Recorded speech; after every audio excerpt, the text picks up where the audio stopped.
யார் தெரியுமா? அந்நியர்னா யார் அப்படின்னா, தான் வாழுகிற நிலத்தை, தான் வாழுகிற மண்ணில் அந்த மண்ணை வந்து தனக்கு சொந்தமில்லைன்னு நினைக்கிறாங்க. அந்த மண்ணை வந்து ஒரு வெறுப்போடு பார்க்குறாங்க. பிடிக்காமலே வாழ்ந்துட்டுருக்காங்க. தான் வாழுகிற ஒரு மண்ணை வந்து அந்நிய பூமி, தனக்கு சொந்தமில்லைன்னு நினைக்கிறாங்க. அதை நேசிக்காமலே வாழ்கிறாங்க. தான் வாழுகிற மண்ணில் பேசுகிற ஒரு மொழி, அந்த மொழியை தன்னுடைய மொழி என்று எண்ணாமல் அதை வெறுத்து கொண்டே அதை பேசி கொண்டிருக்கிறார்கள். தான் வாழுகிற பூமியில் அந்த மண்ணை வந்து வெறுத்துக்கிட்டே வாழுறாங்க.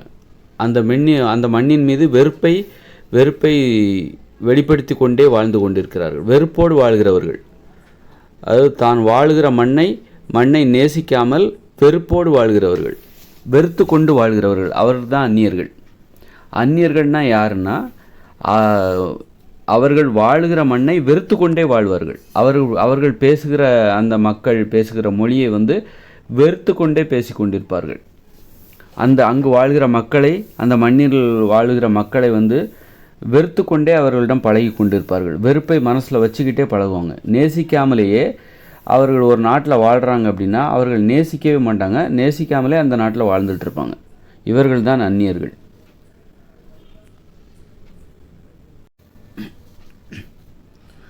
இவர்களால் யாரையுமே நேசிக்க முடியாது.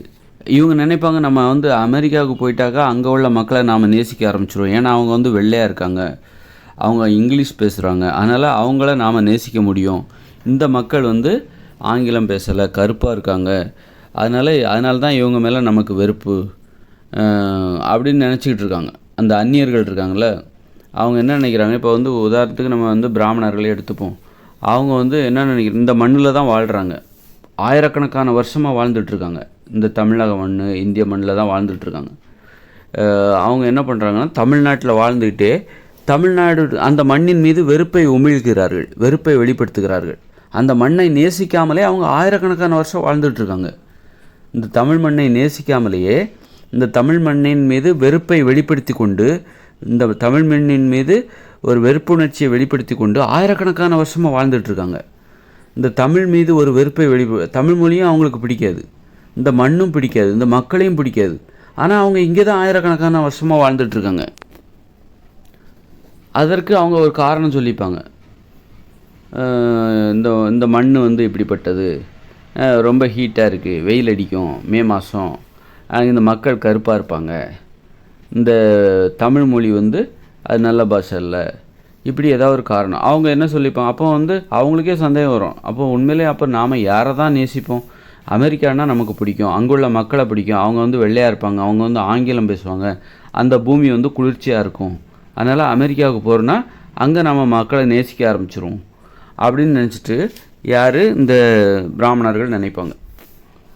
ஆயிரக்கணக்கான வருஷங்களாக இந்த பூமியில், இந்த மண்ணில் இருந்துக்கிட்டே, தமிழ் மண்ணில் இருந்துக்கிட்டே தமிழக மக்களையும் வெறுப்பாங்க, தமிழக மொழியையும் வெறுத்துக்கிட்டே வாழ்ந்திருக்காங்க, தமிழக மண்ணின் மீதும் வெறுப்பை உமிழ்ந்து கொண்டே வாழ்ந்து கொண்டே இருந்திருக்கிறார்கள்.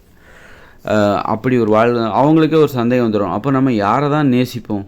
இந்த மண்ணின் மீது இவர்கள் இவ்வளோ பற்றோடு இருக்காங்களே, இந்த தமிழக அதாவது பிராமணர்கள் அல்லாதவர்கள் இந்த மண்ணின் மீது இவ்வளோ பற்றாக இருக்காங்களே, அதுபோல் நம்ம எந்த மண்ணின் மீதும் நமக்கு ஒரு பற்று இல்லாமல், நமக்குன்னு ஒரு சொந்தமாக பூமி இல்லையோ, இருந்திருந்தால் நாமளும் இவர்களைப் போல தான் இருந்திருப்போமோ அப்படின்னு இவங்க நினைப்பாங்க. இவங்களுக்கே ஒரு சந்தேகம் வந்துடும், உண்மையிலே அப்போ நாம் யார்? இந்த பிராமணர்களாகிய நாம் யார்? ஆயிரக்கணக்கான வருஷமாக இருந்து கூட இந்த மண்ணை நேசிக்க முடியாத அளவுக்கு நமக்கு உள்ள அந்த வெறுப்பு இருக்குதே, நாம் யார்? ஒருவேளை நமக்குன்னு சொந்தமாக ஒரு பூமி இல்லாதனால தான் நமக்கு அந்த வெறுப்பு வந்துருச்சா? ஒருவேளை அமெரிக்காவுக்கு போனால் அங்கே வந்து அந்த மண்ணை நம்மளால் நேசிக்க முடியுமா? அந்த மக்களை நாம் நேசிக்க முடியுமா? அந்த மொழியை நாம் நேசிக்க முடியுமா? அப்படின்னு சொல்லிட்டு இவங்க என்ன பண்ணுறாங்க, அமெரிக்காவுக்கு போகிறாங்க. அங்கே போனாலும் அவங்களுக்கு அதான், அவங்க அங்கே போனாலும் அவங்க எங்கே இருந்தாலும் அவங்களால நேசிக்க முடியாது. அவர்கள் தான் அந்நியர்கள். அந்நியர்கள் எங்கே போனாலும் அந்நியர்கள் தான். அதை நீ நேசிக்கணும்னா எங்கே போனாலும் நீ எல்லாரையும் நேசிப்ப. நேசிக்க கற்றுக்கொண்டால், நேசிக்க உனக்கு தெரிந்தால், நீ எந்த நாட்டுக்கு போனாலும் நீ நேசிக்க தெரியும், நீ நேசிப்பாய். மனுஷங்களை நேசிப்ப, அவங்க பேசுகிற மொழியை நேசிப்பாய். நீ ஆப்பிரிக்காவுக்கு போனாலும் சரி, சோமாலியாவுக்கு போனாலும் சரி, ஆப்கானிஸ்தானுக்கு போனாலும் சரி, மக்களை நேசிக்க தெரிந்தவர்கள் எந்த நாட்டுக்கு போனாலும் அந்த நாட்டு மக்களையும், அந்த நாட்டு மண்ணையும், அந்த நாடு பேசுகிற மொழியையும் வியந்து தான் பார்ப்பார்கள், வெறுப்போடு பார்க்கவே மாட்டாங்க. அன்போடு தான் பார்ப்பார்கள். அந்த மண்ணை ஆச்சரியத்தோடு தான் பார்ப்பார்கள். அந்த மக்களையும் சரி, அவர்கள் பேசுகிற மொழி, அவர்கள் வாழ்க்கை முறை எல்லாத்தையும் ஆச்சரியமாகத்தான் பார்ப்பார்கள். அதனால் மனுஷங்களை நேசிக்கிறவங்க, அதாவது எப்படின்னா, திருடங்க இருக்காங்கல்ல, திருடங்க, கொள்ளையடிக்கிறவங்க, கொலை பண்ணுறவங்க, அவங்க எந்த நாட்டுக்கு போனாலும் அவங்க எப்படி அவங்க வந்து தமிழ்நாட்டில் ஒரு திருடங்க, கொலைகாரங்க, கொள்ளையடிக்கிறாங்க, ஏமாத்துறவங்க தமிழ்நாட்டில் இருந்தாலும் அவங்களால மனுஷங்களை நேசிக்க முடியாது, இந்த மண்ணை நேசிக்க முடியாது. அவங்க மனசில் அமைதி என்பதே இருக்காது. அப்போது இந்த அந்நியர்கள் யார் அப்படின்னா, ஏமாத்துறவங்க தான் அந்நியர்கள், சமூக விரோதிகள் தான் அந்நியர்கள். அப்போ இந்த பிராமணர்கள் யார் அப்படின்னா சமூக விரோதிகள், ஒரு நவீன சமூக விரோதிகள், மக்களை ஏமாற்றுபவர்கள், மக்களை ஏமாற்றி பிழைப்பு நடத்துபவர்கள். ஆயிரக்கணக்கான வருஷங்களாக அவங்களால இந்த மண்ணை வந்து நேசிக்க முடியவில்லை அப்படின்னா அவங்க ஒரு சமூக விரோதிகள், மக்களை ஏமாற்றி பிழைப்பு நடத்தியவர்கள். சடங்குகள், சமய சடங்குகள், இந்து மத சடங்குகள் அப்படின்னு சொல்லிக்கிட்டு மக்களை ஏமாற்றி வயிறு வளர்த்தவர்கள், திருடர்களுக்கு ஒப்பானவர்கள், கொள்ளையடிப்பவர்கள், சமூக விரோதிகள். அதனால்தான் அவங்க அந்நியர்கள். அவங்களால தான் இந்த மண்ணை நேசிக்க முடியல, அதனால தான் அவங்களால நேசிக்க முடியல, இந்த மக்களை நேசிக்க முடியவில்லை, இந்த மொழியை ஏற்றுக்கொள்ளவே முடியவில்லை.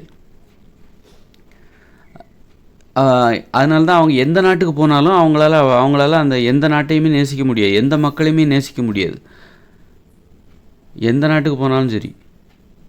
அதனால் நல்ல மனித பண்பு உள்ளவர்கள், நேர்மையாக வாழக்கூடியவர்கள், பிறரை ஏமாற்றக்கூடாது, நல்ல பண்புகள் கொண்டவர்கள் எந்த நாட்டுக்கு போனாலும் அந்த மண்ணை நேசிக்க பழகிவிடுவார்கள். எந்த மண்ணிற்கு போனாலும் சரி, எந்த நாட்டுக்கு போனாலும் சரி, எந்த மக்களை சந்தித்தாலும் அந்த மக்களை நேசிக்க பழகிக்கொள்வார்கள். அப்போ அதற்கு என்ன தேவை? நல்ல பண்பு தான் தேவை. அப்போ அந்நியர்கள்னால் யாருன்னா கெட்ட பண்பு உடையவர்கள் தான் அந்நியர்கள், தீய பண்பு உடையவர்கள் தான் அந்நியர்கள், சமூக விரோதிகள் தான் அந்நியர்கள். இந்த பிராமணர்கள் யார், ஏன் அவங்களுக்கு இவ்வளோ வெறுப்பு அப்படிங்கிற கேள்வி எல்லாத்துக்குமே இருக்குது. ஏன் அவங்க தமிழை ஏற்றுக்கவே மாட்டேங்கிறாங்க? அவங்க ஒரு கூட்டமாக சேர்ந்துக்கிட்டு ஏன் தமிழை எதிர்க்கிறாங்க அப்படின்னா அது காரணம் அவங்க வந்து நல்ல பண்பு உடையவர்கள் அல்ல, தீய பண்பு உடைய சமூக விரோதிகள்.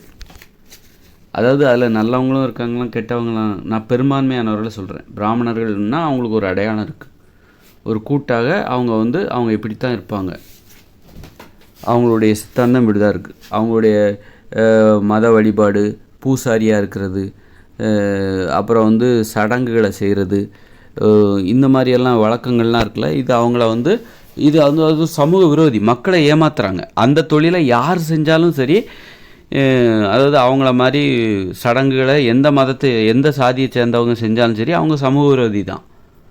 இப்போ பிராமணர்கள் சடங்குகள் செய்கிறாங்கல்ல, அதே சடங்குகளை மக்களை ஒரு பூசாரியாக இருக்கிறாங்க பிராமணர்கள், அதே வேலையை மற்ற ஜாதிக்காரங்க, ஒரு கவுண்டர் ஜாதியை சேர்ந்தவங்க செஞ்சாலும் சரி, தேவர் ஜாதியை சேர்ந்தவங்களும் சரி, ஒரு பறையர் ஜாதியை சேர்ந்தவர்கள் அது பிராமணர்கள் செய்கிற அந்த சடங்கு தொழிலை செஞ்சாலும் சரி, அதுவும் சமூக விரோதிகள் தான். அவங்களும் சமூக விரோதிகளாக மாறிவிடுவார்கள். ஏன்னா இப்போ சடங்குகளை செய்கிறவங்க அவங்க மட்டும் இப்போ செய்யலை, பிராமணர்கள் மட்டும் செய்யலை, மற்ற சாதியினரும் செய்கிறாங்க. குறி சொல்கிறாங்க, சூனியம் வைக்கிறாங்க, அது மாதிரி சொல்கிறவங்க, ஜோசியம் சொல்கிறாங்க. இவங்க எல்லாருமே சமூக விரோதிகள். இவங்க எல்லாமே நுட்பமான, பாதுகாப்பான, ஆனால் மக்களுடைய அனுமதி பெற்ற சமூக விரோதிகள். இவங்க மனசில் இவங்க என்ன தான் மக்கள் அனுமதி கொடுத்தாலும் இவங்க மனசில் அமைதி இருக்காது. அதனால தான் பிராமணர்கள் ஏன் அவங்க அந்நியர்கள், பிராமணர்கள் அவங்க மனசில் ஏன் அமைதி இல்லை, அவங்க ஏன் தியானம்லாம் ரொம்ப கெட்டியாக பிடிச்சி வச்சுக்கிறாங்க, ஆன்மீகம் அப்படின்னு சொல்லிட்டு போகிறாங்க அப்படின்னா அவங்க சமூக விரோதிகள். அவங்க எந்த நாட்டுக்கு போனாலும் அவங்களால அமைதியாக இருக்க முடியாது. நல்ல பண்பு உடையவர்கள், சமூக விரோத செயல்கள் மீது வெறுப்புடைய நல்ல பண்புடையவர்கள் எந்த நாட்டுக்கு போனாலும் அந்த நாட்டை நேசிப்பார்கள், அந்த மண்ணை நேசிப்பார்கள். இந்த பிராமணர்கள் ஆயிரக்கணக்கான வருஷங்களாக இந்த மண்ணில் இருந்து கூட இந்த மக்களை அவர்களால் நேசிக்க முடியவில்லை. இந்த மக்களை அழிப்பதற்கு எல்லா வேலையும் பார்க்குறாங்க. ரொம்ப நுட்பமான வழி, படித்த சமூக விரோதிகள் அப்படின்னு சொல்லலாம். இந்த பிராமணர்களை படித்த சமூக விரோதிகள் அப்படின்னு சொல்லலாம். அதனால் பிராமணர்கள் மட்டும் மற்ற சாதியெலாம் ரொம்ப உத்தமம் அப்படின்லாம் நான் சொல்லலை. ஏன்னா மற்ற சாதியிலையும் சமூக விரோதிகள் இருக்காங்க. சமூக விரோதிகளாக எந்த சாதியில் இருந்தாலும் அவர்கள் மனதில் அமைதி இருக்காது. அவர்கள் எந்த நாட்டுக்கு போனாலும் அவர்கள் தான் அந்நியர்கள், சமூக விரோதிகள் அனைவருமே அந்நியர்கள் தான். இப்போ பிட் பாக்கெட் அடிக்கிறவங்க, கொள்ளை அடிக்கிறவங்க, ஏமாத்துறவங்க, மக்களை ஏமாத்துறவங்க, அது மாதிரி வியாபாரம் பண்ணும்போது வந்து அநியாய விலைக்கு விற்கிறவங்க, இந்த மாதிரி இந்த மாதிரி உள்ள எல்லாருமே சமூக விரோதிகள் தான். அதனால் பிராமணர்கள் வந்து அந்த காலத்தில் வந்து விவசாயமே பண்ணலை. அவங்க விவசாயம் பண்ணுறவங்க ஒரு நேர்மையானவங்க அப்படின்னு நம்ம வச்சுக்கலாம். அவங்க வந்து இந்த மண்ணை நேசிப்பார்கள், மண்ணை கொண்டாடுவாங்க. ஒரு மண்ணை நேசிக்கிற சுகம் இருக்குது பாருங்கள், அது எவ்வளோ பெரிய சுகம். நான் வந்து இப்போ தமிழ்நாட்டில் இருக்கேன்னா என் மண்ணை நான் நேசிக்கிறேன். ஐயோ, அது எவ்வளோ பெரிய ஒரு தாயை நேசிப்ப சுகம், தாயை நேசிக்கின்ற ஒரு சுகம், அது தாய்க்கு இணையான ஒரு சுகம். அது தாயை நேசிக்கின்ற, அந்த பெற்றோரை நேசிக்கின்ற அதற்கு இணையான ஒரு சுகம்தான் அது. ஒரு மொழியை நேசிப்பது, அந்த மக்களை நேசிப்பது, நாமெல்லாம் தமிழர்கள் என்கிற அந்த உணர்வு, அது எவ்வளோ அற்புதமானது. ஆனால் அந்த ஆயிரக்கணக்கான வருஷங்களாக அந்த பிராமணர்கள் இங்கே இருந்து கூட அவங்களால ஏன் அந்த மக்களை நேசிக்க முடியவில்லை? அப்படின்னா என்ன அர்த்தம் அப்படின்னா, அவங்க மக்களை ஏமாற்றி, இந்த மண்ணை ஏமாற்றி பிழைப்பு நடத்துகிற சமூக விரோதிகள். ஒரு திருடன் இருக்கிறாங்க, அவன் எந்த ஜாதியாக வேணா இருக்கட்டும். தேவர் ஜாதியில் ஒரு திருடன் இருக்கலாம், திருடங்க இருப்பாங்க, ஏமாத்துறவங்க கூட இருப்பாங்க. கவுண்டர் ஜாதியிலும் இருப்பாங்க, எல்லா ஜாதிலையும் ஏமாத்துறவங்க சமூக விரோதிகள் இருக்காங்க. அவங்க தான் அந்நியர்கள். சமூக விரோதிகள் எந்த சாதியில் இருந்தாலும் அவர்கள் அந்நியர்கள். அப்போ சமூக விரோதிகள் எந்த ஜாதியில் இருந்தாலும் அவங்க அந்நியர்கள் தான். அப்போ பிராமணர்களை மட்டும் ஏன் பெரும்பாலும் குறிப்பிட்டு நான் சொல்கிறேன் அப்படின்னா, அந்த காலத்துலேயே விவசாயம் பண்ணாமலே அவங்க அந்த கோயில், சடங்கு, சம்பிரதாயம் இப்படி ஒரு வாழ்க்கையை நடத்தியிருக்காங்க. அது எல்லாமே சமூக விரோத செயல்கள். மக்களை ஏமாத்துறது, பூசாரியாக இருக்கிறது, கடவுள் பேரை சொல்லிக்கிட்டு ஏமாத்துறது, சடங்கு, இது மாதிரி மக்களை அச்சுறுத்தி சடங்கு, சம்பிரதாயம் அப்படின்னு சொல்லிட்டு அவங்க வந்து சமூக விரோத தொழில் தான் அவங்களுடைய தொழிலாகவே இருந்திருக்கு. மற்ற மக்கள்லாம் விவசாயம் பண்ணுறது, உழைச்சி ஏதோ உற்பத்தி பண்ணி மக்களுடைய தேவைகளை பூர்த்தி பண்ணி மண்பானை செஞ்சு, சட்டிப்பானை செஞ்சு, துணிகளை நெசவு செய்து, அது மாதிரி ஆசாரி வந்து கதவு ஜன்னல்லாம் செஞ்சு கொடுத்து ஏதோ ஒரு தொழில் தேவைகளை பூர்த்தி செய்து ஒரு நேர்மையாக அவங்க படைச்சிருக்காங்க. ஆனால் இவர்கள் வந்து இந்த மாதிரி உடல் உழைப்பில் ஈடுபட்டு விடக்கூடாது, விவசாயம் செய்து விடக்கூடாது அப்படின்னு சொல்லிட்டு திட்டமிட்டு இவர்கள் மக்களை ஏமாற்றுவதையே எல்லாருமே அந்த காலத்தில் பிராமணர்கள் எல்லாருமே அந்த தொழிலை செஞ்சுருக்காங்க. எல்லாருமே சமூக விரோதிகளாக இருந்திருக்காங்க. ஆனால் மற்ற மக்கள் வந்து அப்பாவிகளாக நேர்மையானவர்களாக இருந்திருக்காங்க, சமூக விரோதிகளாக இல்லை. இன்றைக்கி தான் வந்து பிராமணர்கள் வந்து அந்த நிலை, அவர்கள் நிலை மாறுது. ஆனாலும் அவர்கள் ஒரு பிராமண சாதி வரி, அதாவது இன்றைக்கி வந்து ஒரு ஆஃபீஸில் ஒர்க் பண்ணுறாங்க, எல்லாருமே வந்து சமய சடங்கு, சம்பிரதாயம், பூசாரி வேலை பண்ணி பார்க்குறது இல்லை. இருந்தாலும் அவர்கள் அந்த பிராமண வெறியோடு தான் மற்ற வேலைகளை செய்கிறாங்கல்ல, அவங்களாம் அந்நியர்கள். பிராமண சாதி மீது பற்றுள்ள அனைத்து சாதியினருமே அந்நியர்கள் தான், பிராமணர்கள் மட்டும் கிடையாது. பிராமணர்கள் வந்து சாதி பற்றோட நீ பிற தொழிலை செய்கிறியா, நீ ஒரு பேங்கில் மேனேஜராக இருக்க அப்படின்னா, ஆனால் உனக்கு வந்து அப்படின்னா நீ வந்து அந்நியர் இல்லை, இப்போ நீ நேர்மையான வழிக்கு வந்துட்ட அப்படின்னு நம்ம சொல்ல முடியுமா? ஆனால் அவன் மனசில் அந்த சாதி வெறி இருக்குது, பிராமண வெறி இருக்குது, பிராமண சாதி வெறி இருக்குதுன்னா நீ இன்னும் அந்நியராகத்தான் இருக்கிறாய் அப்படின்னு அர்த்தம். ஏன்னா இன்னும் அந்த சாதி பற்றுங்கிறதே ஒரு சமூக விரோத பற்று தான். அது எந்த சாதியினருக்கு அவர்கள் மீது உள்ள சாதி மீது பற்று இருந்தால் அது சமூக விரோத பற்று தான். அவர்களுக்கு அமைதி கிடைக்க. அதனால் இப்படித்தான் வந்து ஒரு மனசில் அமைதிங்கிறது எப்படி வருது அப்படின்னு, அதாவது தான் வாழ்ந்த மண்ணை வந்து பிராமணர்கள் யார் என்பதற்கு மிகச் சரியான ஒரு புரிதல் இதுதான். இதை தவிர வேறு ஒன்றுமே கிடையாது. ஏன்னா இந்த குழப்பம், இந்த கேள்வி எல்லாருக்குமே இருக்குது. ஏன் அவங்க இந்த மண்ணை நேசிக்க மாட்டேங்கிறாங்க? இப்போ திருடர்கள் இருக்காங்க, அவங்க வாழ்கிற மண்ணை நேசிக்க மாட்டாங்க. ஏன்னா அவங்க மக்களை வந்து ஏமாற்றி அவங்ககிட்ட வந்து திருடி மக்களுடைய துன்பத்தில் இன்பம் காணுகிறவர்கள் தான் திருடர்களாக இருப்பாங்க. அவங்க எந்த சாதியாக இருந்தாலும் சரி, மக்களை ஏமாற்றி மக்கள் துன்பப்பட்டால் என்ன, அதை பற்றி அவங்களுக்கு கவலை கிடையாது. சுயநலமாக இருந்துட்டு தான் வாழ்ந்தால் போதும்னு நினைக்கிறவங்க தான் இந்த சமூக விரோதிகள். அவங்க எந்த சாதியில் இருந்தாலும் சரி சமூக விரோதிகள். அவங்க மனசில் வந்து அமைதி என்பது இருக்காது. அப்போது அவர்கள் அந்நியர்கள். மக்களிட அந்த மாதிரி தப்பு பண்ணுறாங்களே, நேர்மையாக இல்லாத அத்தனை பேருமே அந்நியர்கள் தான். இந்த மனித உயிர்களின் அந்நியர்கள். மனித வாழ்க்கையிலிருந்து அவர்கள் அந்நியமாகி போய்விட்டார்கள். நேர்மையாக இல்லாத அத்தனை பேரும், தீய பண்புடைய அத்தனை பேரும் அந்நியர்கள் தான். அப்படி இருக்கும்போது பிராமணர்கள் வந்து அவங்க வந்து இந்த மாதிரி மக்களை ஏமாற்றுவதைத்தான் தொழிலாக செய்திருக்கிறார்கள் கடந்த காலங்களில். கடந்த காலங்களில். இப்போ பள்ளிக்கூடம் வந்தது அப்புறம் தான், கடந்த 100-200 வருஷத்துக்கு அப்புறமா தான் கொஞ்சம் அவர்கள் வந்து மக்களுடைய தேவைகளை பூர்த்தி செய்கிற ஒரு தொழிலை செய்கிறது. ஒரு கல்வி நிலையம், ஒரு ஆசிரியராக இருக்கிறது, ஒரு கல்வி நிலையத்தில் பணிபுரிவது, ஒரு பேங்கில் ஒர்க் பண்ணுறது, அப்புறம் ஒரு நிறுவனங்களில் ஒர்க் பண்ணுறது, இந்த மாதிரி வந்து மக்களுடைய தேவைகளை பூர்த்தி பண்ணுற அந்த நேர்மையான வழிக்கு இப்போ வர்றாங்க. வந்தால் கூட அவர்கள் வந்து மனசில் இன்னும் சாதி வெறி இருந்ததுன்னா அவர்கள் இன்னுமே அந்நியர்களாகத்தான் இருக்கிறார்கள், சமூக விரோதிகளாகத்தான் இருக்கிறார்கள் என்று பொருள். சாதி வெறி உடைய அனைத்து சாதியினருமே அந்நியர்கள் தான், சமூக விரோதிகள் தான். அதனால் வந்து சாதி பற்று உடையவர்கள் யாராக இருந்தாலும் சரி, அவர்கள் அந்நியர்கள் தான். அதுமாதிரி மதவெறி, தன்னை வந்து ஒரு மதத்தின் பெயரால் அடையாளப்படுத்துகிறவர், தன்னை ஒரு சாதியின் பெயரால் அடையாளப்படுத்துகிறவர், அவர்கள் எல்லாருமே அந்நியர்கள் தான்.